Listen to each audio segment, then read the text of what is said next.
अच्छा, ये अपना पेज 339, इस पे हम कर रहे थे विद्या और अविद्या।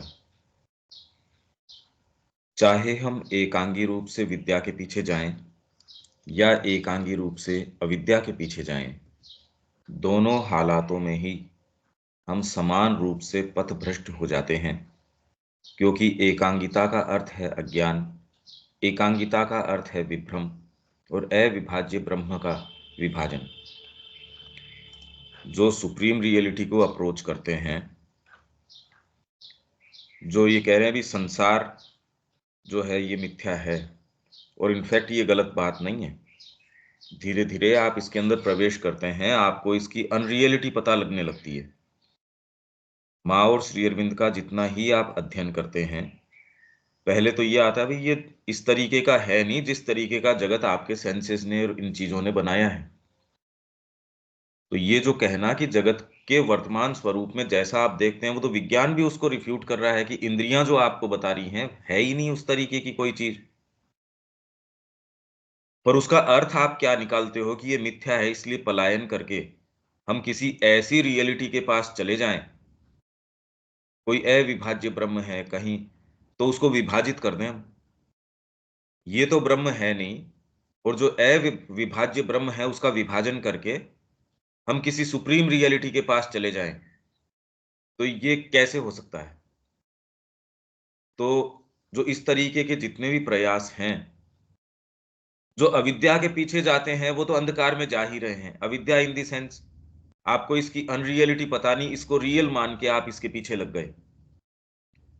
तो इसमें तो कोई बात ही नहीं है कि इस जगत को आपने इस रूप में रियल मान लिया। विज्ञान ही कह रहा है ऐसा नहीं है।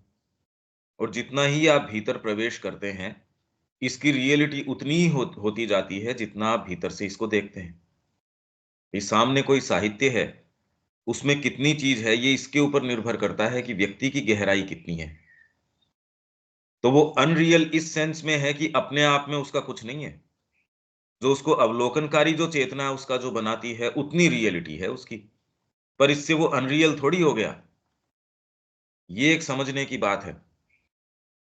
और जो इसको दरकिनार करके जो ये कह रहे हैं हम तो प्योर विद्या के अंदर चले जाएंगे, वो ग्रेटर डार्कनेस में चले जाते हैं। वो इसलिए क्योंकि आपने इन दोनों का विभाजन कर दिया।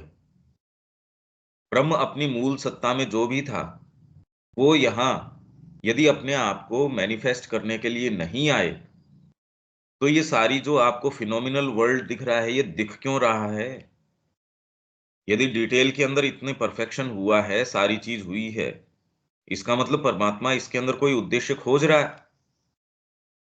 हाँ, आपकी बाहरी इंद्रियां या आपका जो बाहरी फ्रेमवर्क इसको जिस तरीके से मानता है, ये सारा इसी पैसेज के अंदर आगे आ जाएगा। तो ये कह रहे हैं क्योंकि एकांगिता का अर्थ है अज्ञान, एकांगिता का अर्थ है विभ्रम, कंफ्यूजन, तथा अविभाज्य ब्रह्म का विभाजन। पर इसके अंदर जगत को आप जैसा समझते हैं, आग्रह करके ये इससे अर्थ निकाल लें कि ये ही सत्य है, यहां गड़बड़ी आ जाएगी। वो ही कलाकृति कोई कलाकार है उसके लिए वो अर्थ नहीं रखती। शिक्षा के अंदर भी आप किसी फील्ड के अंदर पारंगत हैं, तो वो फील्ड आपके लिए वो इंपॉर्टेंस या उसका महत्व वो नहीं रहता जो अनइन्फॉर्म्ड व्यक्ति के लिए है। तो उसको सेंस ही नहीं है क्या है ये। आपको उस फील्ड का सेंस है, आप देखो आप उसमें क्या कर सकते हैं। अब खेती वाला व्यक्ति है, और यदि वास्तव में वो उसके बारे में जानता है, आप कहो यार ये कई ऐसी चीजें हैं, मैं तो आपको बता नहीं सकता। जबकि सामान्य व्यक्ति के यार इसमें क्या बात है, साफ साफ है।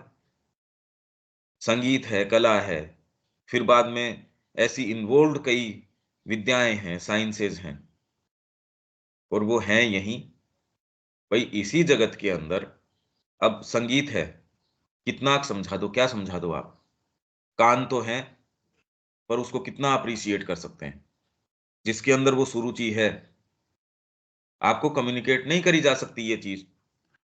तो इस जगत की रियलिटी, जिसको यदि हम रियलिटी कहें, वो इसके ऊपर निर्भर कर रही है कि आपका सब्जेक्टिव फ्रेमवर्क किस तरीके का है। इसलिए इसका वो निष्कर्ष ये निकाल लेते हैं कि ये अनरियल है। अरे अनरियल नहीं है, पर इसकी रियलिटी आपकी सब्जेक्टिव कितनी क्या चीज है उसके ऊपर निर्भर करती है। तो ये दोनों बातों में अंतर आ गया। और सच्ची आपकी सब्जेक्टिविटी आपकी अंतरात्मा है।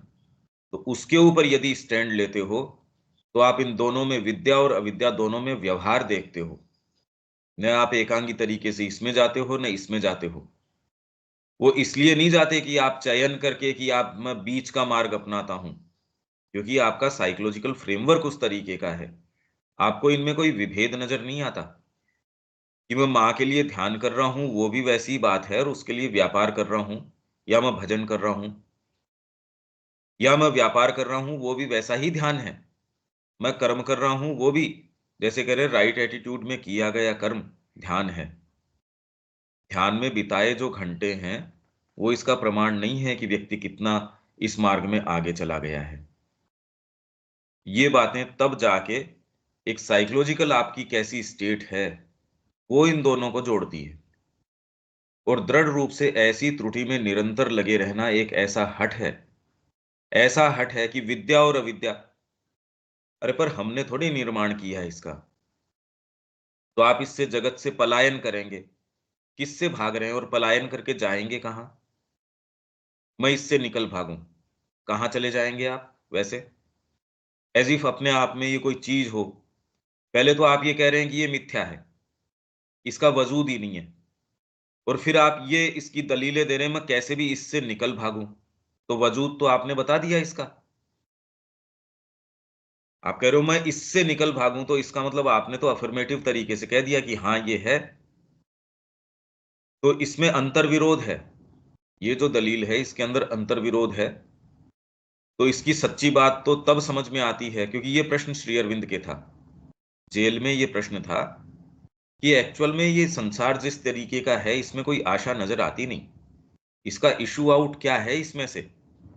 तब विवेकानंद जी ने उनको कहा कि क्रमिक तरीके से आरोहण करके। विवेकानंद जी की प्रेजेंस सूक्ष्म रूप से आती रही 5 7 10 दिन या जितने भी दिन, और उनको एक एक कड़ी, हालांकि सुप्रामेंटल जो टर्म आया था, वो सुप्रामेंटल एक्चुअल में वो कि उसका वास्तव में स्वरूप क्या है वो नहीं, बस एक एक टर्म आ गया था कि हाँ एक ऐसी अवस्था है, वहां हम कॉन्शियसली असेंड करें। तो ये हठ धर्मिता है, ये कह रहा है ऐसा हठ है जो आत्मा की उसकी निकटतम संभावनाओं के लिए घातक है। नहीं तो आत्मा आई किस लिए यहां? ये सारा रहस्य बड़े सुंदर तरीके से इसमें सावित्री के अंदर भी सारी बातें चली रही है। अस्थायी रूप से, क्योंकि शाश्वत काल के लिए नरकवास तो संभव नहीं है। गीता में एक स्थान पे मैंने पहले भी कहा, दैविक संपदा और आसुरी संपदा, इसमें व्यक्ति सर्टेन कोई सी संपदा लेके पैदा होता है, मतलब उसका इंक्लिनेशन किस तरीके का है। एक का दैविक तरीके का है, एक आसुरिक तरीके का है। तो अस्थायी रूप से, अब इसको डैश के अलावा पढ़ते हैं जोड़ के, अस्थायी रूप से पर फिर भी कुछ काल के लिए मृत्यु को सफलतापूर्वक पार पार करने में वह विफल हो जाता है। कौन? आसुरिक संपदा का, कि जो इसको स्वीकार नहीं कर रहा। अगर वो ये कह रहा है मैं तो घोर रूप से ब्रह्म की ओर भी चला जाऊं, इसीलिए उसको अगस्त को रोक लिया कि ना भैया तू नहीं जा सकता। नहीं तो मरुदगण को किसी को भी पकड़ के एक जबरदस्त कोई विचार कि मैं तपस्या के बल पे चला जाऊंगा। जैसे तोतापुरी थे रामकृष्ण जी के गुरु, शरीर से थोड़े परेशान या मन में कोई चीज आई कि मैं क्या समझता हूं, इस शरीर को फेंक दूंगा इसको गंगा जी के अंदर। उफान आ रहा था, एक तरफ से जाके जहां जाए वहां पानी खाली, इधर से पार करके उधर चले गए, उधर से पार करके इधर आए गए कि यह बड़ी विचित्र बात है ये तो ये अस्थायी रूप से पर फिर भी कुछ काल के लिए मृत्यु को सफलतापूर्वक पार करने में वह विफल हो जाता है, कि अपने ही शक्ति सामर्थ्य से वो कहता है मैं तो सुप्रीम रियलिटी को जान लूंगा। अरे कैसे जान लोगे? मतलब किस आधार क्या है तुम्हारा फ्रेमवर्क? बाहरी व्यक्ति जगत के संपर्क में आता है इंद्रियों के माध्यम से, थोड़ा शिक्षा वगैरह होने से आपका थोड़ा माइंड कल्टीवेटेड हो जाता है, या थोड़ा सा, तो उससे आप थोड़ा सा और एल्बो रूम मिल जाता है। आप पढ़े लिखे हो तो भाई इससे क्या है, पेट भर लोगे। इससे थोड़ी सी पद प्रतिष्ठा, एक जीवन थोड़ा सा, बस इसने इतना, थोड़ा सा बौद्धिक व्यक्ति है या राजसिक व्यक्ति है, थोड़ा सा और अपने लिए स्थान बना लेता है, बौद्धिक व्यक्ति है, वो इसमें नहीं जाके सात्विक तरीके से सोचता सही क्या है गलत क्या है। पर आप अपनी डीपेस्ट भी अगर चले जाओ तो भी मतलब क्या है, उसकी सीमा ही तो है। इसलिए श्री अरविंद ने अफोरिज्म में कहा, अभी तक हमने क्या प्राप्त नहीं की, ज्ञान, जिसमें वेद आ गए, सारी चीजें आ गई, पर हैं तो मानवीय स्तर के ऊपर। हम ये चीज, ये तो ध्यान में रखनी चाहिए, सारी चीजें हैं मानवीय स्तर के ऊपर। इससे ब्रेक करके जब तक चेतना के अंदर एक ऊपर का कोई चीज नहीं आ जाती, कोई उत्थान नहीं आ जाता, ये है तो इसी स्तर पे, मन के स्तर पे। मन वास्तव में अपने स्तर पे क्या निर्माण कर सकता है, हमारा अभी उससे साक्षात्कार कम है। तो जितनी भी आध्यात्मिकता है, जितनी भी आज तक की जो भी चीज है, श्री अरविंद कह रहे हैं है माइंड के स्तर के ऊपर ही। अपने जो पूर्ण वैभव में ये चीज आएगी तब क्या होती है, जैसे कोई बहुत प्रकांड कोई वैज्ञानिक आता है और एबीसीडी वाले बच्चे को कुछ, अब वो क्या समझा सकता है, जी हमको तो आइंस्टाइन नहीं पढ़ाया है, अरे ठीक बात है, पर तेरे को सिखा क्या सकता है, वो एबीसीडी की स्टेज पे है तू। हमको साहब जसराज जी ने संगीत सिखाया, कैसे, मेरे को तो कुछ आता ही नहीं था, खाली मेरे को कोई एक बस आके बैठे थे, तो इससे हो गया क्या कि उन्होंने सिखाया। तो वैसे ही सच्चिदानंद यहां आ चुका है जड़वत के अंदर, पिशाचवत के अंदर, अरे पर पूर्ण वैभव में तो अभी सुप्रामेंटल ही नहीं आया यहां, अभी तक तो इनको स्थान नहीं मिला। तो कुछ काल के लिए मृत्यु को सफलतापूर्वक पार करने में वह विफल हो जाता है, ऐसा व्यक्ति जो अपनी शक्ति सामर्थ्य से कि मैं तो चल पड़ूंगा, और त्रिशंकुवत अर्धमर्थ ट्रांसमोर्टल अंधकार में प्रवेश कर जाता है। जो लोग ब्रह्म की एकता को स्वीकार करते हैं, जो विद्या और अविद्या दोनों में केवल व्यवहार देखते हैं, गीता सारे इसी चीज को बता रही है कि इन दोनों में केवल व्यवहार देखता है। आपको इससे मतलब नहीं है कि क्योंकि आप पर्सनली कोई चीज परस्यू कर नहीं रहे, आप तो इसलिए कर रहे हो कि अनन्य रूप से मां की ओर जा रहे हो आप। उसमें विद्या है तो ठीक है, अविद्या है तो ठीक है। आप सोच के ये काम नहीं करते, यदि आप सोच के ये कर रहे हैं तो कर नहीं सकते, क्योंकि अभी भी आपकी चेतना में विभेद है। वो एक ऐसी चेतना है, साइकोलॉजिकल एक ऐसी आपकी स्टेट है, जो इन दोनों के अंदर विभेद नहीं करती, वो ही इस पे चल सकती है। अब ये कौन इसके लिए, इस पथ के लिए मार्क्ड है, कौन क्या है, ये एक फिर बाद में प्रैक्टिकल विषय है और बहुत गंभीर विषय है। तो कोई कितनी सारी जो ट्रेडिशनल पद्धतियां हैं वो तो, कि इसको दरकिनार करो और इसकी ओर चलो। इवन श्री अरबिंदो के कई स्टेटमेंट्स, माँ के कई कई स्टेटमेंट्स हैं, वो ऐसा लगता है कि वो तो घोर तरीके से आपको विद्या की ओर मूव करने और अनरियलिटी इस संसार की। और उसके पीछे यदि आप देखोगे अनरियलिटी किस सेंस में, आपका कोई भी जो डीपेस्ट भी चीज है वास्तव में माँ के निमित्त है, तो है वो ठीक, अपने आप में किसी चीज की कोई रियलिटी नहीं है इस अर्थ में। और ये कहे कि ये उसको, ये नहीं कि ये है नहीं, ये नहीं कह रहे, पर आप उसको जितना छोटा मान बैठे हो या आप जिस तरीके से उसको देख रहे हो, उसको संशोधित करने की आवश्यकता है। प्रकाश और छाया को यूं देखते हैं कि दृश्य जगत में आत्म अभिव्यक्ति के लिए वह उस ब्रह्म में प्रतिबिंबित की गई है। तो दृश्य जगत में आत्म अभिव्यक्ति के लिए प्रकाश और छाया को यूं देखते हैं, आपके उतार के काल हैं, चढ़ाव के काल हैं, आपके जीवन में प्रकाश का है, अंधकार का है, जो भी वो ऐसा है आत्म अभिव्यक्ति। उसमें जो भी आपके विसिसिट्यूड्स हैं, तोड़ मोड़ उतार चढ़ाव, ये सारे के सारे, ये डिवाइन वर्कर इसी तरीके से देखता है, जो बहुत्व में एक के ज्ञान में निवास करता है, पूरा बहुत्व देखता है। और वो बहुत्व देखते हुए भी उसमें माँ को देखता है।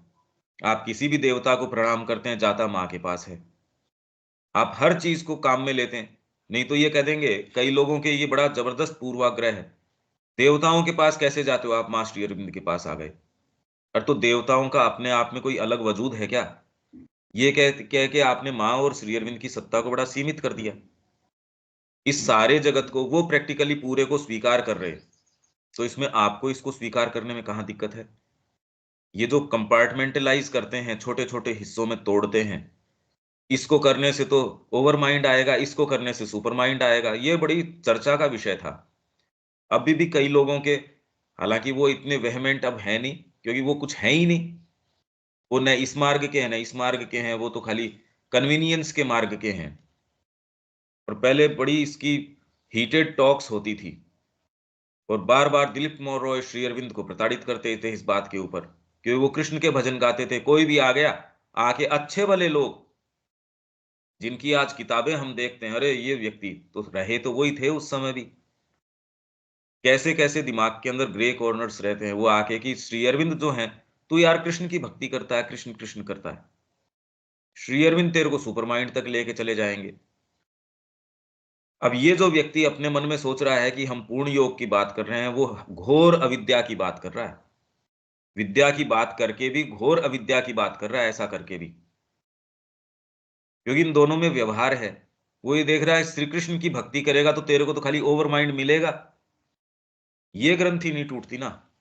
तो आप कहने योग भी कर रहे हो तो भी आप जा रहे हो अविद्या में, जो ट्रांसमोर्टल अर्धमर्त जगत के अंदर डाल दिए जाओगे आप, जो सभी को ब्रह्म के समान अंगीकार करते हैं, जो कुछ भी अस्वीकार नहीं करते, कुछ भी अभिरुचि नहीं रखते, सभी कुछ सहन अथवा वहन करते हैं, सभी कुछ संपन्न करते हैं, त्याग के द्वारा अनंत शांति संपन्न है। ये पहले वाले ही, जो पहला हमने पढ़ा था कि ये अंतर विरोध है नहीं वास्तव में, कि ये जगत अलग है, ब्रह्म अलग है, और इसके अंदर त्याग करके आप वास्तव में एंजॉय कर सकते हो।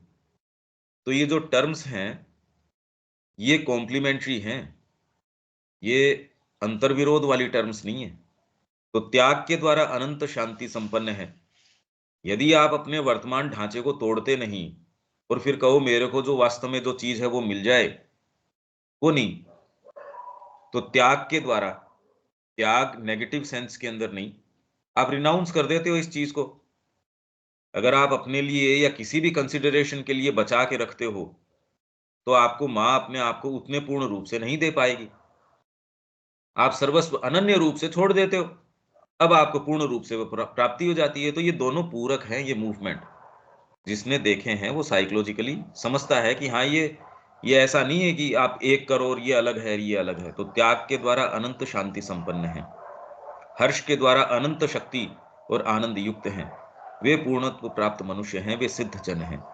यहां तक कि जिन्होंने अभी तक पूर्णत्व प्राप्त नहीं किया है, जैसे ये सिंथेसिस के अंदर है कि आपके संकल्प, यदि पूर्ण योग का संकल्प अपूर्ण रूप से, इसमें रिकॉर्ड ऑफ योग में भी है, अपूर्ण रूप से भी स्थापित हो जाए, अलग अलग जगह है ये।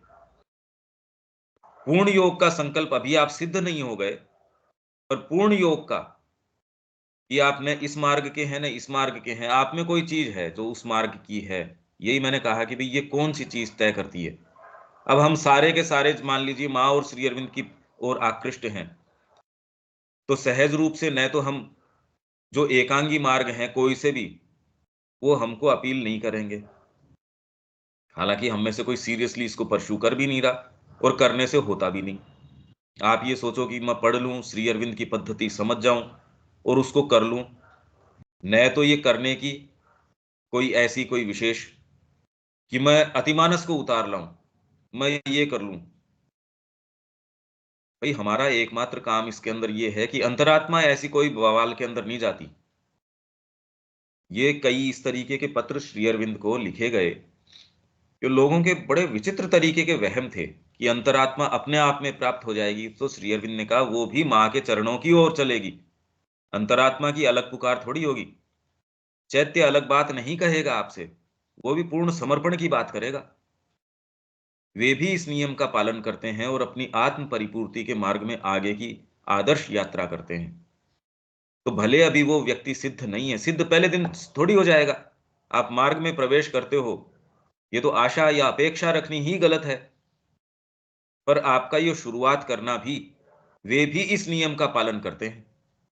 यदि आपके पूर्ण योग का संकल्प अपूर्ण रूप से भी स्थापित हो गया, तो भी जो मार्ग आप लेंगे, जिस मार्ग पे आप चलते हैं, ये उन लोगों की बात नहीं कर रहे हो जो बुर्जुआ है, कहने को जो पॉलिटिक्स ऑफ कन्वीनियंस है, माता जी के हैं, हम इसके हैं, वो उनकी बातें नहीं चल रही, पर जो वास्तव में अपने जीवन में इस चीज को चाह रहे हैं और उसके लिए अपनी सारी सिंसियर परस्यूट को उसके पीछे लगा रहे हैं।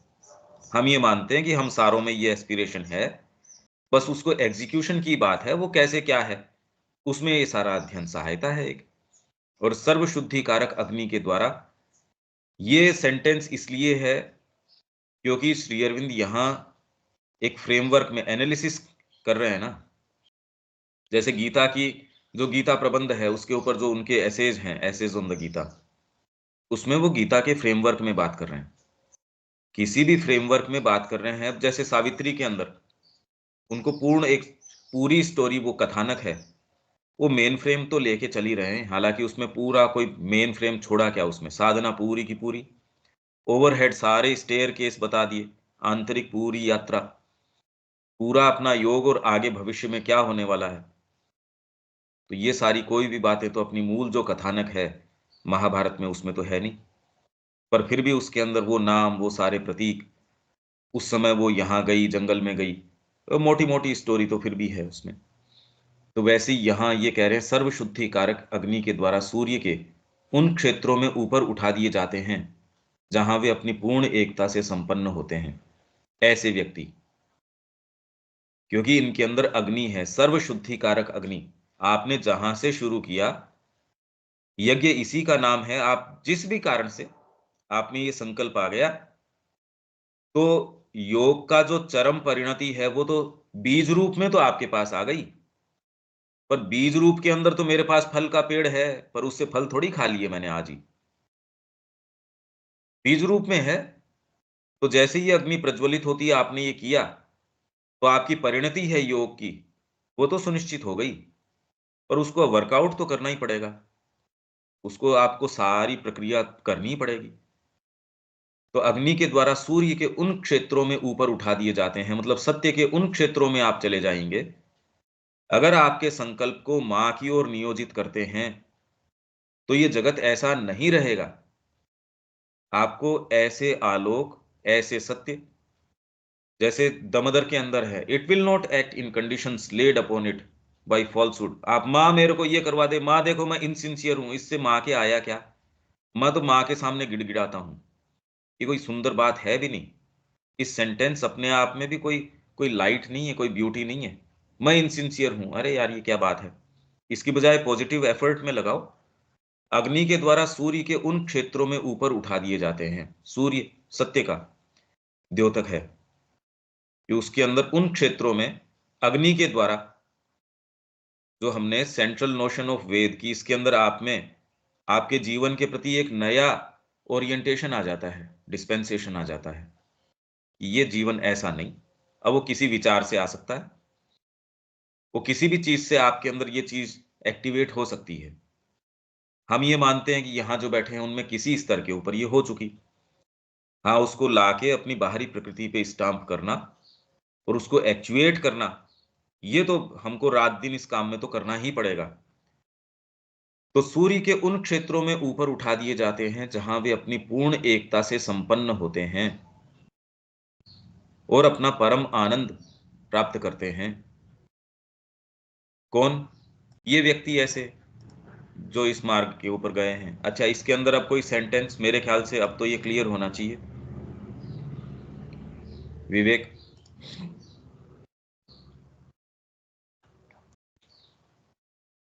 प्रश्न आ रहा है भैया हम्म। कि जो यहाँ शुरुआत किया जा रहा है कि एकांकी रूप से हम विद्या के मार्ग साथ आगे बढ़े या अविद्या के साथ, दोनों अपने आप में भ्रष्टा की ओर ले जाते हैं। हम्म। तो जैसे देखते हैं कि यदि कोई केवल भक्ति मार्ग का अनुसरण करता है या केवल कोई ज्ञान मार्ग का अनुसरण करता है, वो तो किसी केवल एक ही पथ को पकड़ के जा रहा है हम्म। और उससे भी वो उस मार्ग का जो एक लक्ष्य है, उस लक्ष्य को प्राप्त करता है। हम्म। तो तो फिर वो जो यहाँ कहा जा रहा है कि वो समान रूप से पथभ्रष्ट हो जाता है। और हम्म। तो वो भी तो एकांगिकता हो गया ना कि उसने और सारी चीजें छोड़कर केवल भक्ति मार्ग का या केवल ज्ञान मार्ग का। नहीं, गीता इसको रिकॉन्साइल करती है कि ये कोई भी मार्ग अपने आप में एकांगी हो नहीं सकता। यदि आप सच्चे रूप से परस्यू कर रहे हैं, तो ये जो त्रिमार्ग है, ये एक हाईवे बन जाता है, एक महामार्ग बन जाता है। ये कभी भी एक, आप मेरे लिए काम कर रहे हैं, सपोज आप मेरे से प्रेम कर रहे हैं, तो क्या मेरे लिए काम नहीं करेंगे? आप जिससे प्रेम करते हैं उसके लिए सहज रूप से कर्म करेंगे आप। और कर्म जो है बिना ज्ञान कर नहीं सकते। मेरे को किसी से प्रेम है, उसकी हेल्थ खराब है, पर मैं दवाई बिना जाने यो थोड़ी कोई ला के यूं ही, कि किसी केमिस्ट की दुकान के ऊपर बहुत सारी दवाइयां हैं, मैं भाग के गया, कोई भी अपने मर्जी से उठा के ले आया, ये व्यक्ति करता नहीं। तो उसको ये ज्ञान होना चाहिए भी कौन से कहाँ जाना है, क्या नहीं जाना। उसको कोई केमिस्ट्री का ज्ञान हो ये जरूरी नहीं है, पर जीवन में माँ के निमित्त यहाँ ये चीज जरूरी है, उतना उसको डेफिनेटली सेंस होता है। आपकी चेतना जो है, जैसे जीभ बता देती है कि ये वाली है, अगर सही कंडीशन में होगी जीभ बता देगी। पशु को जैसे सेंस है कि ये खाना चाहिए, ये नहीं खाना चाहिए, वैसे ही यदि परिवार से और उसके बाद शिक्षा से आप यदि इतने ही विकृत हो चुके हो, जो कि लगभग हो ही जाते हैं, तो आपके जो बेसिक एक अंदर सेंस होता है उसको खराब कर देते हैं। नहीं तो आपके अंदर ये एक कॉमन सेंस है, वैसी चेतना का एक अपना सेंस है। हाँ, शुरुआत व्यक्ति किसी भी चीज से करेगा। जैसे आप अपने घर से निकलते हैं, आप अभी कौन से हाईवे के ऊपर चले गए, आप अपने घर से निकलेंगे, घर के सामने जैसी भी कंडीशन है, छोटी गली हो सकती है, फिर आप टर्न करते हैं, एक कोई रोड आती है, वो आपको धीरे धीरे, फिर अब कोई मेन रोड के ऊपर, अब डिपेंड करता है आप कहाँ हैं। तो इसमें जो व्यक्ति जहां है वहीं से तो शुरू करेगा, उससे आप अपेक्षा कैसे कर सकते हैं कि वो एकाएक ही महामार्ग के ऊपर या उसके ऊपर चला जाए। पर मैं ये बात कर रहा था कि आप शुरुआत किससे करते हैं, मेरे को ये प्राप्त हो जाए। अगर आप ये लेके चल रहे हैं, क्योंकि भक्ति के अंदर भी ये है कि भी मैं पराकाष्ठा पे पहुंच जाऊं। जैसे इनको बताया तुलसीदास जी, उनको कहा कि आपको पता है राम जी तो इतनी कला थी और कृष्ण जी इतनी कला के धनी थे, उनके अंदर इतने थे, तो वो मूर्छित होके गिर गए, को बाबा को बुरा लग गया। तो बाद में वो उठे तो कहा कि आपको बुरा लग गया? कहा नहीं नहीं, बुरा नहीं, मेरे प्रभु का नाम आया, इतनी कला से वो विभूषित है, अब कितनी से उससे मेरे को क्या फर्क पड़ता है। तो जो प्रेम की भाषा है वो बिल्कुल अलग है। आप किसी भक्ति में भी इसलिए जा रहे हो कि सूक्ष्म तरीके से, जैसे आप कह रहे हो, उसमें उसको वो चीज नहीं मिलती। यही तो विभाजन इनके दिलीप कुमार रॉय की चेतना में था कि यार कैसा बेवकूफ आदमी है ये कृष्ण प्रेम।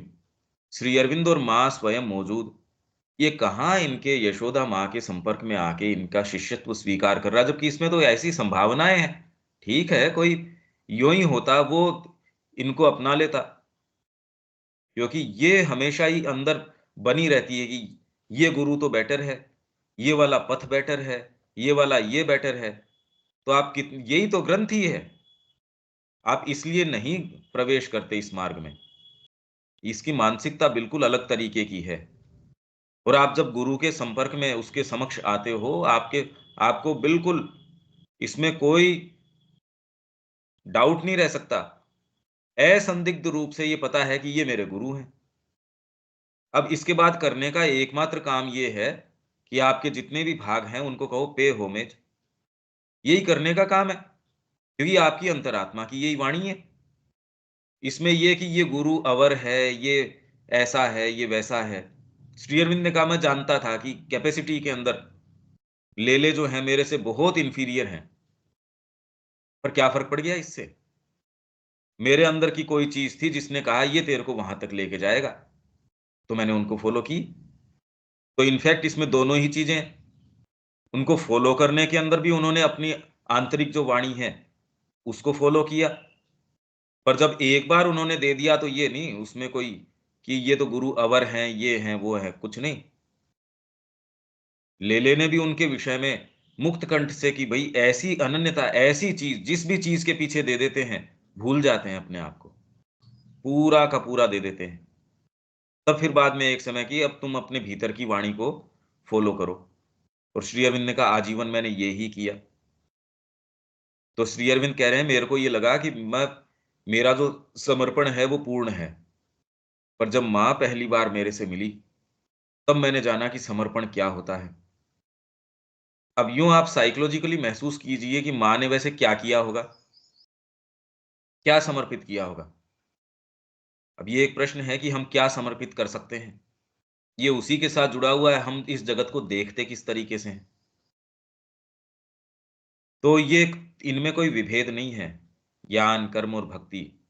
गीता ही रिकॉन्साइल करके इसको एक, इस पूरे त्रिमार्ग को एक मार्ग बना देती है। अब डिपेंड करता है आपका मार्ग कौन सा है, ये तो मैं बार बार कहता आया ही हूं। और आपके लिए आपकी अंतरात्मा चयन करती है, इसमें कोई गलत और सही की बात नहीं है। आपको यदि ये है कि मेरे को तो दत्तात्रेय का मार्ग ठीक लगता है, कितने लोग हैं श्री अरविंद के पास आए, उन्होंने कहा ना ना ये स्थान तेरा नहीं है, तू रमणाश्रम चला जा।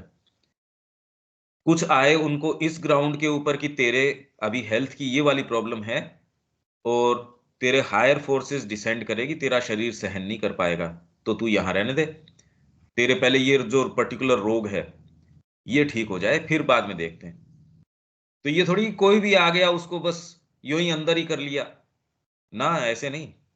और एक बार रखने के बाद भी उसके अंदर कितने मॉडिफिकेशंस है, कितनी सारी चीजें हैं, ये बहुत ज्यादा डिटेल की चीजें हैं, ये इतनी सामान्य चीजें नहीं हैं। इसलिए यदि आपका प्रैक्टिकल इसमें आप यदि ये जीवन नहीं जी रहे हैं तो भले आप कितने भी ध्यान से लेटर्स को भी पढ़ेंगे, ये वाली बातें कैसे निकल के आएंगी, ये तो नहीं निकल के आएंगी। किसी स्थान का वर्णन वो पढ़ रहा है जो उस स्थान के लिए जाके आए, पे जाके आया है, उसके लिए वो वर्णन जीवंत होगा और कितनी कितनी चीजें वो उसमें से निकाल पाएगा। जो अभी नया व्यक्ति है जिसको पता नहीं उस स्थान का, वो तो खाली उस वर्णन के ऊपर डिपेंड कर रहा है, वो उससे पिक्चर बना रहा है उस स्थान की। तो आपके लिए ये सारे लेटर्स हैं या सारी चीजें हैं, इसके मायने तब हैं जब आप इस मार्ग के ऊपर आ जाते हो। और कौन सी चीज है जो इस मार्ग पे आपको प्रेरित करती है, फिर वो उसी मेरे मूल प्रश्न के ऊपर आ जाता है, इस जगत को आप देखते किस तरीके से हो। वो मैस्मरिज्म उस तरीके से नहीं रहता। हाँ जी, विवेक।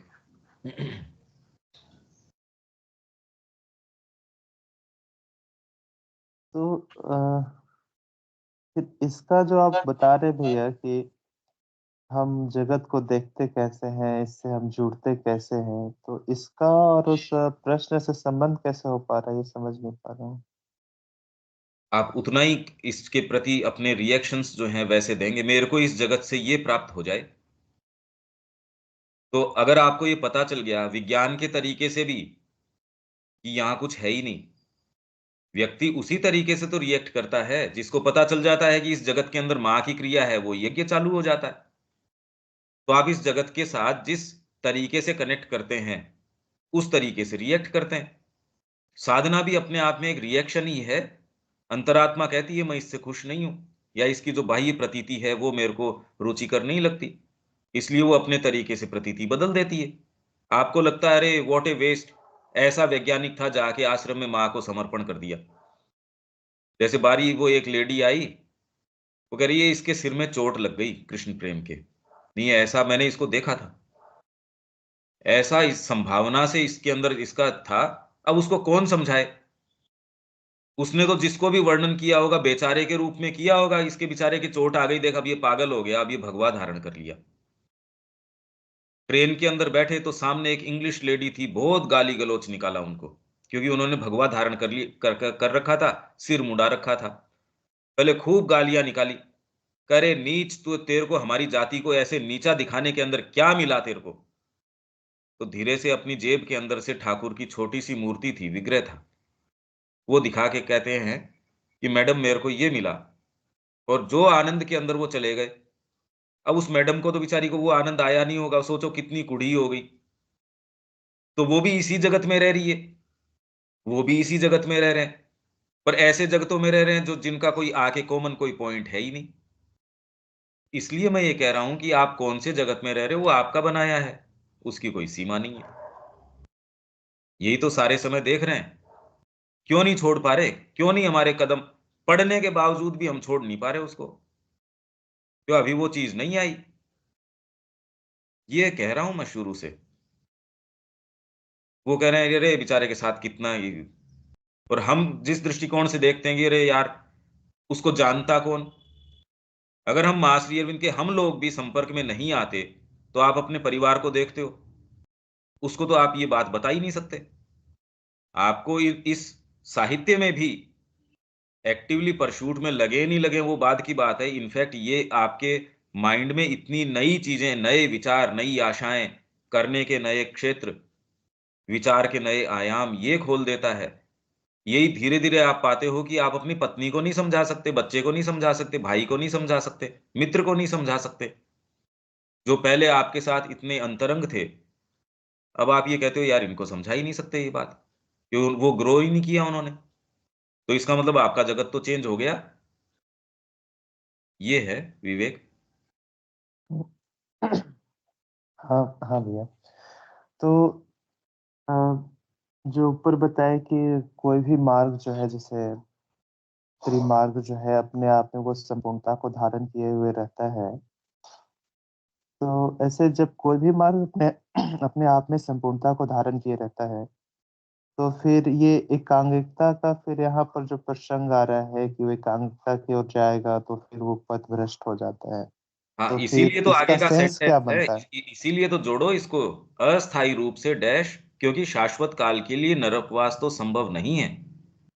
ऐसा व्यक्ति भी देर सवेर रियलिटी को तो स्वीकार करना पड़ेगा, भाग के जाएगा कहां यहां से।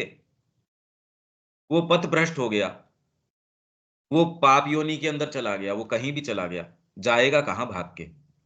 अगर ये कोई कहता है जगत मिथ्या, और या मैं समाधि लगा के मैंने शरीर को छोड़ दिया, या पहले वाले कोई चले गए साहब काशी के अंदर, और पहले तो वहां वो कह रहे हैं करोत थी, ले हो करवत काशी, कि वहां जाके जी मेरा गला काट दो, या जो जिन जिन ने जिस जिस तरीके से कि मेरा मोक्ष हो गया, मेरा ये हो गया। ये पहली बार इन प्रश्नों के उत्तर खाली माँ और श्री अरविंद दे रहे हैं।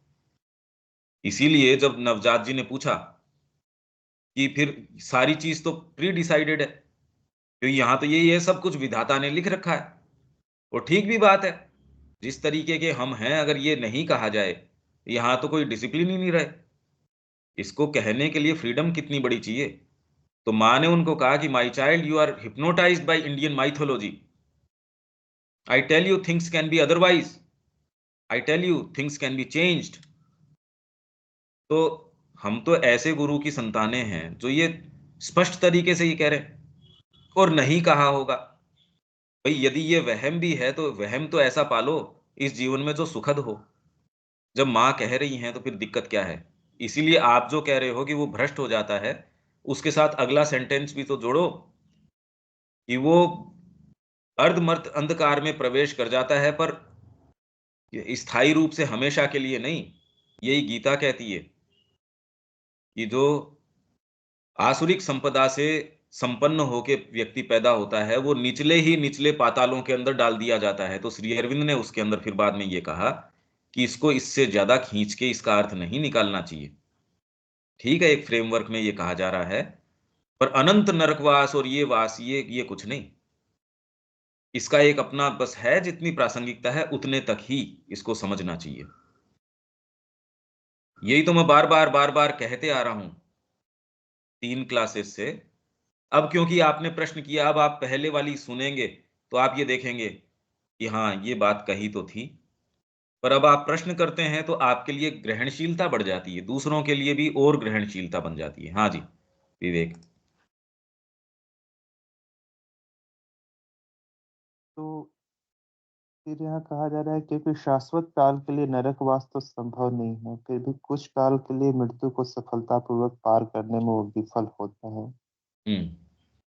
और अर्धमर्त अंधकार में प्रवेश कर जाता है। तो ये हम्म। मृत्यु को सफलतापूर्वक पार करने में विफल होता है, फिर अर्धमर्त अंधकार में प्रवेश कर जाता है, फिर इसका हाँ, पहले क्या? ये था ना, हमारा आवागमन मिट जाए। हमारे जितने हम्म भजन हैं या जो आज तक के हैं, हम्म उसमें इस चीज को बड़ा ग्लोरीफाई किया जाता है, उसका आवागमन गमन मिट गया। पर माँ और श्री अरविंद तो कह रहे हैं इस पृथ्वी के जो विकास है उसमें शुरू से हम इसको पूरे को हम प्रिजाइड कर रहे हैं। और जो भी व्यक्ति इसके अंदर थोड़ी भी, भाई आपके कोई परिवार का है, आप कहे मैं तो इस अग्नि से बच के बाहर निकल के आ गया, मेरा बेटा अंदर पड़ा रहे।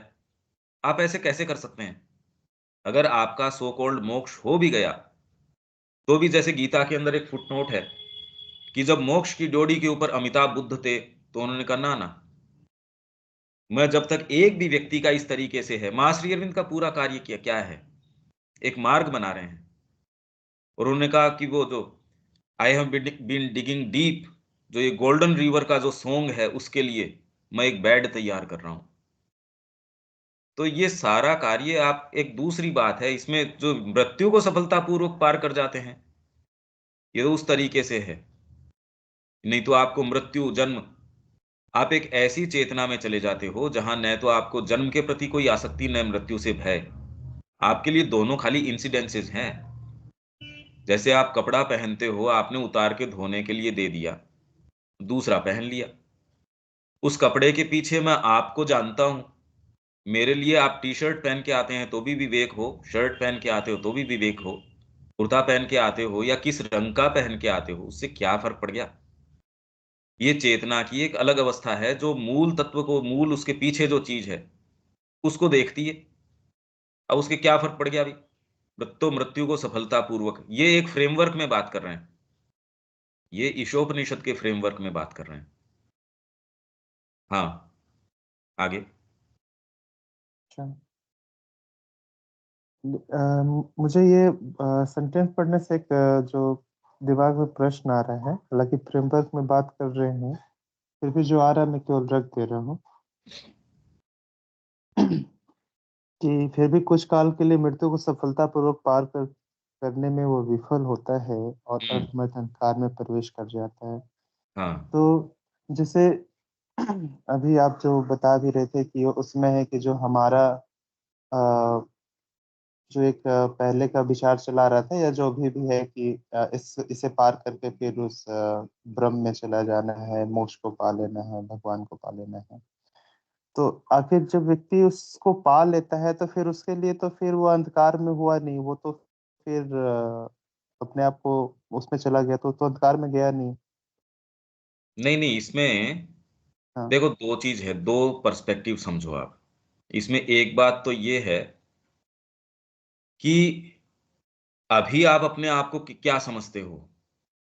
अभी हम जिस जगत में रह रहे हैं, और आपको यदि ये दिखा दिया जाए कि इस जगत के ये वैभव हैं, अभी हम ठिठक इसीलिए रहे हैं ना माँ को पूर्ण रूप से देने में, कि पता नहीं हमारा कुछ खो जाएगा, कोई भीतर से कि ये परिवार चला जाएगा तो पता नहीं क्या होगा। तो वर्तमान में आप कौन सा इसको पार कर गए या नहीं कर गए, हमको भय है क्या इस चीज का? हमारी वर्तमान दशा जिस तरीके की है उसका ही हमको भय नहीं लग रहा, तो इसमें बात क्या है? और दूसरे, एक चीज तो ये इसके विषय में, दूसरे आप ये कह रहे हो कि वो जो पा जाता है उसका क्या होता है, ये ऐसा सिनेरियो है। आप एक बंदर को, आपका अगर पालतू भी है, बहुत प्रेम भी करता है, मनुष्य बन जाने के बाद क्या चीजें उत्पन्न होती हैं, ये पूरे जगत में जितना भी निर्माण है, मन, एक थोड़ा सा शिफ्ट आया, प्राण से मन में शिफ्ट आया, और सारी आपकी कितनी पद्धतियां, कितनी चीजें, उनका आविर्भाव हो गया। आपके जितने तरीके, जितने गैजेट्स, जितनी साइंस, सारी की सारी मन के प्रादुर्भाव के कारण पैदा हो गई। ये बात आप अपने नजदीकी कोई जो है, कह रहे बंदर से ही तो मनुष्य बना है, उसको भी आप नहीं समझा सकते, वो कंसीव तक भी नहीं कर सकता। तो हम ऐसे क्षेत्रों की बात कर रहे हैं कि वहां जाने के बाद ये होता है। अब ये तो कंसेप्शन नहीं है कि जब ये हो जाता है तो हम जिन भाषाओं में बात कर रहे हैं उसको ये प्राप्त हो जाता है, क्योंकि आप एक ऐसी चेतना नहीं समझ सकते जो प्राप्त हो जाता है या नहीं हो जाता है इस कारण नहीं चलती। जैसे माँ तीसरे वॉल्यूम में पहले ही कहती है, आप इसलिए नहीं चलते कि आप अदरवाइज कर नहीं सकते, बस सीधी बात ये। आप भगवान बन सकते हो, भगवान को जान नहीं सकते इसी अर्थ के अंदर। क्या जान सकते हो आप अपनी अपनी वर्तमान शक्ति सामर्थ्य से? और जो कि यदि आप उससे युक्त हो तो दिनों दिन बढ़ता रहता है, तो आप एक कोई डेफिनेशन कहां से देंगे? सुबह से शाम तक ही आप ग्रो कर चुके। ये दोनों चीजें आप साथ में देखिए कि आप कह रहे हैं मृत्यु को, तो अभी वर्तमान में हम जिस अवस्था में, वो कौन सी कोई बहुत अच्छी अवस्था है? हाँ विवेक।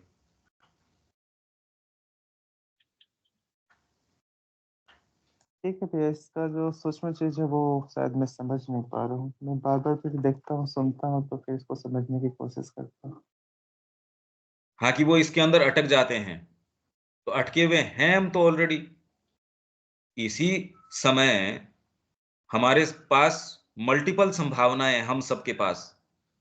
अब उन चॉइसेस में से हम कौन सी वाली लेते हैं, एक हमको मृत्यु की ओर ले जाएगी यदि हम अज्ञान का वर्ण करते हैं, अनकॉन्शियसनेस का वर्ण करते हैं। आपको मृत्यु की ओर लेके जाएगी।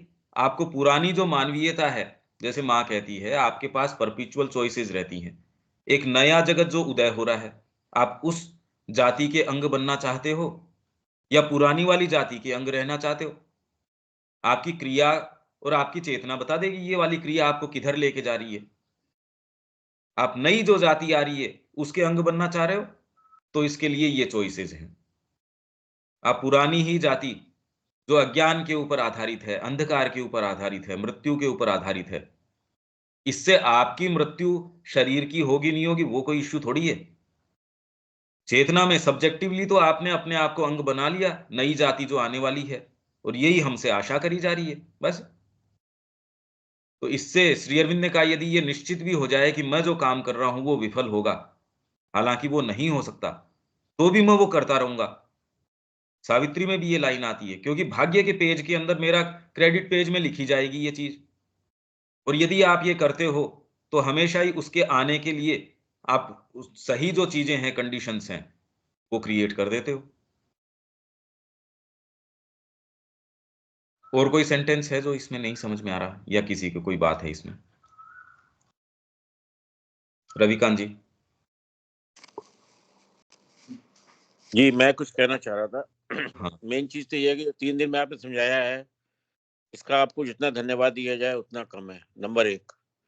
नंबर 2 चीज है, ये जितनी भी हमने बातें की हैं, जब तक हम इसको अपने थॉट प्रोसेस में नहीं लाएंगे और व्यवहारिक रूप में नहीं लाएंगे, जो आपका इतना जोर है वो यही है कि हम इसको थॉट प्रोसेस में लाएं और इस चीज को व्यवहारिक रूप में लाएं, तब जीवन जीने का मजा है।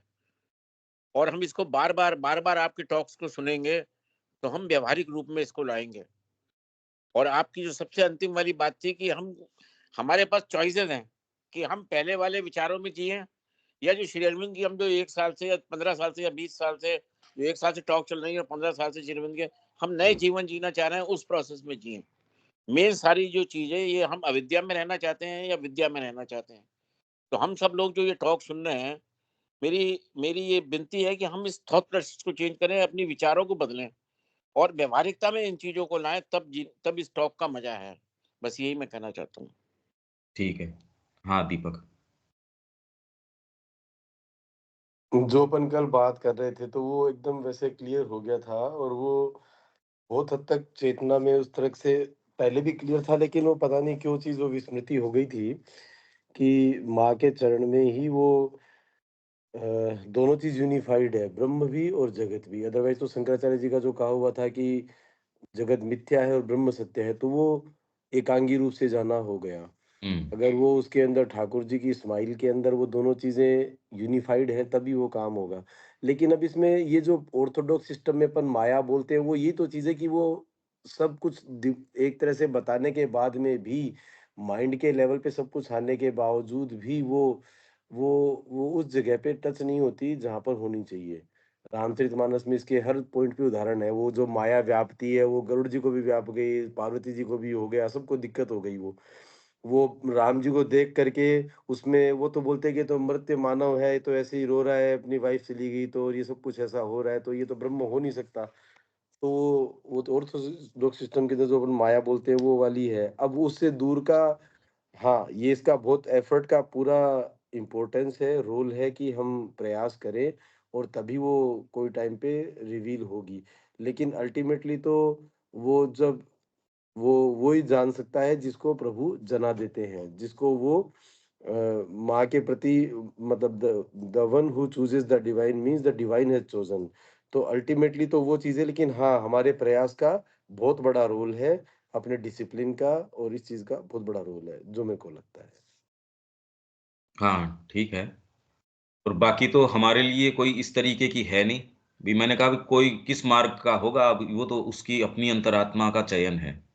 हाँ वो तो अब वो, और उसको एक्चुअल में ये इशू उठना भी क्यों चाहिए कि मैं इस मार्ग का हूं या उस मार्ग का हूं, और हमारे लिए ये प्रैक्टिकल इसका कोई प्रश्न का कोई है नहीं, भी हमको तो मिल ही चुके। और बेस्ट बात इसके अंदर से है ये जो जो हमारा समय जा रहा है इसके अंदर, ये कितना हमको प्रकाश से भर देता है। ये एक असंभव सी चीज है। यदि यदि आप अपने चारों तरफ देखो, लोगों को ये विचार होने के बावजूद भी इसमें जा नहीं पा रहे। ये बहुत बड़ी कृपा है हमारे ऊपर। ये हम इसको कितना भी हम ओवर एस्टिमेट कर ही नहीं सकते इसको। श्री अरविंद के शब्द इसलिए अपने आप में शब्द नहीं हैं। ये तो सीधी चेतना है। जी, यदि आप महसूस करना चाहें तो ये महसूस कर सकते हैं कि मानो प्रभु स्वयं हाथ पकड़ के हमको लेके जा रहे हैं। ये उसी चेतना में कहाँ छोड़ते हैं। आप जहां से शुरू करते हो, ये शब्द अपने आप में ऐसे विचार, इतने जबरदस्त पोटेंट चीजें आपके माइंड में सारे समय। आप ये देखते हैं 2 4 5 दिन इसको बंद करके देखो और अपने चेतना का मुंह का स्वाद देखो एक बार, और जैसे ही इसमें से हम बाहर निकलते हैं अपनी चेतना का स्वाद देखो, तो ये तो चमत्कार साफ साफ है। हम कैसे हैं, हम तो सब अपने आप को जानते ही हैं, और ये चीजें उसके अंदर कैसे लाइट ला देती है। तो इसलिए हमारे लिए तो एक भोजन तो ये है। ये हमको मार्ग भी दिखा रहे हैं, और खाली मार्ग नहीं दिखा रहे, हमको तो हाथ पकड़ के आगे लेके चल रहे हैं। ये हर जने का अनुभव है इसके अंदर। ये तो सारों का ही जो बैठे हैं निश्चित रूप से ये तो अनुभव करते ही हैं। अब ये है कि भी कितना हम अब उस बात को स्टाम्प करें हमारे। अब ये हर जने की कॉमन सेंस की सी बात है, इसमें तो कोई बात नहीं, न आप जबरदस्ती कर सकते हो, न इसमें कोई अच्छे बुरे की बात है। आप कितना करते हो उतना आनंद पाते हो, नहीं करते हठ धर्मिता है। मेरे ही वैभव को मेरे रूम से मैं क्यों नहीं खोलना चाहूंगा, खोलना ही चाहिए, क्यों नहीं खोलना चाहिए। देविका जी, इसमें आप कुछ कहना चाहेंगे?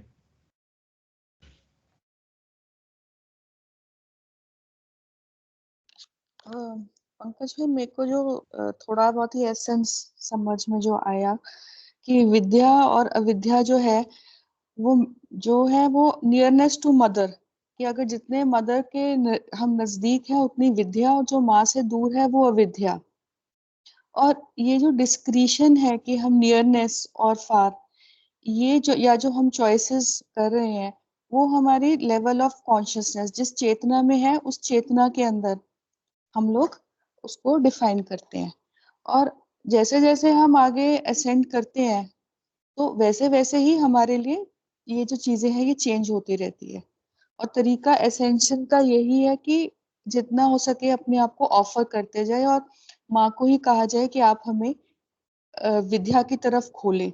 और जब अगर हमें कुछ मतलब ओपनिंग लगती है तो उसी टाइम हमें अपनी राइट चॉइसेस उसी टाइम हमें वो लेनी भी चाहिए। ये नहीं कि हम्म। माँ ही हमारे प्रति चॉइस करेगी, वहां फिर हमारा काम आ जाता है। और उस चॉइस को एग्जीक्यूट करना चाहिए, चाहे हाँ कुछ भी सामने परेशानी आ जाए। भाई आपने एक निर्णय लिया, आपने कोई करार कर दिया, वो करार को जब तक कि उससे ऊपर का करार नहीं आ जाए, उससे ऊपर का कोई डिसिप्लिनिंग नहीं आ जाए, तब तक तो उसको एग्जीक्यूट किया जाए। भले आप 100 बार गिर जाओ तो 101वीं बार उठ के लग जाओ, क्योंकि आपकी जो हाईएस्ट जो उस समय की इंटेलिजेंस थी, उसी को राइट है आपको गाइड करने का, उसको गाइड करना चाहिए। तो ये सब्जेक्टिव चीज है, बाहर से आप क्या कर रहे हो क्या नहीं कर रहे हो इसका और कोई दूसरा आकलन नहीं कर सकता। हाँ जी। आज शब्या जी, आप कुछ कहना चाह रहे हैं?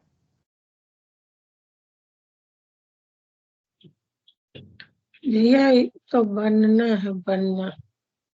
और जब तक अभी हम लोग प्रोसेस में है, बने नहीं। दोनों एक ही है। सही है एकदम। हम ये भेद जो है कि हमको भगवान बनना है। सही है। दीपक जी, आप कुछ कहना चाहेंगे? निश्चित रूप से प्रकार की चर्चा परिचर्चा हमारे चेतना पे विशेष रूप से दबाव डाल रही है और कुछ डाइल्यूट कर रही है। कुछ न कुछ तो प्रकाश आ ही रहा है। इसमें एक जो इम्पोर्टेंट बात हमें दिख रही है, डिवाइडेड और अनडिवाइडेड चेतना की स्थिति की। अनडिवाइडेड स्थिति में रहने पे वे सिद्ध जन है, और डिवाइडेड स्थिति में रहने पे हमें ऐसा दिख रहा है। अभी जो प्रॉब्लम क्रिएट जो हो रहा है तो ठीक से चीजें हम लोग इसको ग्रैप नहीं कर पा रहे हैं। डिवाइडेड चेतना में होने के कारण ऐसा हो रहा है, मुझे ऐसा नजर आ रहा है। एक तो चीज आप कर सकते हो इसमें, जो ये अपना 3 दिन की शायद ये चर्चा रही, इसको अलग 3 को रख के आप बार बार तीनों के लिंकेजेस देखो, क्योंकि इसमें मैं तो शुरू से कहता आ रहा हूं, पर वो अब आप सुनेंगे तो पहले वाली भी आपको ये लगेगी, लास्ट वाली के साथ जोड़ के देखेंगे तो उसके लिंकेजेस बनने शुरू हो जाएंगे। ये आप कर सकते हैं। और फिर बाद में एक एक सेंटेंस को रोक रोक के वो सहज लगता है, पर वो अगर आप लिंक करेंगे अपने आप से तब आप देखेंगे वो उतना सहज भी नहीं है। उसके पीछे और विचार खुलने शुरू हो जाएंगे। जितना पहले वाले में खुलेंगे दूसरे वाले में और प्रकाश आ जाएगा, तीसरे वाले में और आ जाएगा, और तब आप तीनों की पजल को जोड़ेंगे, ये पजल और कुछ निकल के आएगी। ये बड़ी ही विचित्र बात है। आपको भी इसमें आश्चर्य होगा कि मेरे को शुरू में लगा था मैं समझ गया, फिर जब मैंने इसको तीसरी वाली को पहली वाली से जोड़ के देखा तो अब लगा कि इसने तो और नए सूत्र खोल दिए, इस पजल को और बड़ा बना दिया। क्योंकि ये पजल और किसी की नहीं, आपकी स्वयं की तो है। आपके स्वयं के बीइंग की कोई था है नहीं, अथाह है। जितनी खोलोगे और परतें खुलती जाएगी, उसमें और आनंद आता जाएगा, और आप समझते जाएंगे। ये आप कर सकते हैं। मैं आज आपको नया जो चैप्टर है, क्योंकि कल ये वेदांतिक ज्ञान की संपूर्णता हम कर चुके हैं पहले ही, अब ये लास्ट है श्री रामकृष्ण का जीवन। ये आप थोड़ा पढ़ना इसको, क्योंकि इसमें बहुत जबरदस्त प्रश्न उठते हैं कि ऐसी क्या विशेष बात थी। श्री अरविंद ने अलग अलग जगह कहा है, और इंडेक्स के अंदर आपको मिल जाएगा रामकृष्ण जी के विषय में श्री अरविंद ने क्या क्या कहा है पिछले 2000 वर्षों की बुद्ध पूर्व। वो कह रहे सारी आध्यात्मिकता को इन्होंने समाहित कर लिया, सारी को लाके और उसको जी के दिखा दिया। तो कैसे, ये क्या किया, उसको प्रमाण सिद्ध कर दिया। और ये इस आधार के ऊपर कि तुम्हारी जो शिक्षा है वो किस, शिक्षित तो थे ही नहीं, और फिर भी इतना डीप परसेप्शन की साइंटिस्ट वगैरह भी आते थे इनसे जो है चीजें पूछने के लिए। तो ये फिर इस चीज के संपर्क में हमको ला देता है, आखिर है क्या ये इस प्रश्न के ऊपर तो हमको लाता ही है कि आखिर हम कैसे जीवन को जी रहे हैं। हमको लगता है कि हम इस जगत में हैं, पर वो हैं नहीं, फिर तो कहाँ हैं। ये भी पढ़ लेंगे आप। और मैं आपको अब 18वां, ये 17वां चल रहा है, केन एंड अदर उपनिषद्स, ये 18वां आ जाएगा अपना। तो उसके अंदर मैं आपको इसकी पीडीएफ भेज दूंगा कल तो नहीं शायद, क्योंकि ये लंबा है, करेंगे या नहीं करेंगे मैं कह नहीं सकता। एनी हाउ यहाँ विराम देते हैं। जय श्री राम।